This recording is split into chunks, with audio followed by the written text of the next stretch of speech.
Фактот дека до денеска се посејани само околу 10% од планираните површини под ориз во Кочанскиот регион го активира алармот дека сидбата ќе доцни.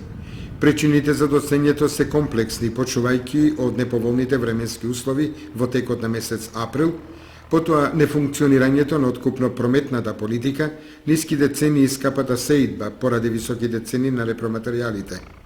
Земјоделците велат дека е контрапродуктивно да се инвестира во производство кое носи загуби во субстанца, односно е непрофитабилно. Тоа беше скоро повеќе од половин посејано сега. Анџа ќе почне. Луѓето немаа мерак да сеат, изгледа и така тоа само. Која е причината? Па нема цена, говори за квалитетот нешто. Не. Светате ли дека со квалитетен семенски материјал ќе се постигнат приноси? Па можно, тоа треба да некој да го направи. Тоа луѓето сами нема старо селе сеат.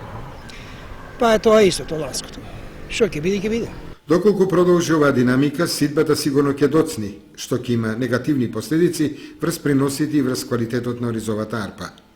Земјоделците од искуство велат дека се што ќе се посее по 20 мај ќе биде препуштено на временските услови, особено во периодот на зрењето на оризот во месеците септември и октомври. Па најверојатно ќе има. Што се касне?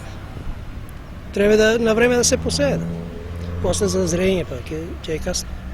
Еве да споредите минатата со оваа година. Па беше многу повеќе напред завршена работа, понапред беше завршено. Сега тоа квалитетот што не беше добар и луѓето се разочарани. За сега идат добри до сега. Времето не е лошо. Сега летото ќе видиме. Инаку во Кочанско до сега за сејдба се користат само водите од Оризарска река. Хидросистемот Брегалница преку магистралната и другата каналска мрежа која дистрибуира вода од акумулацијата Калиманци се уште не е ставен во функција на сејдбата.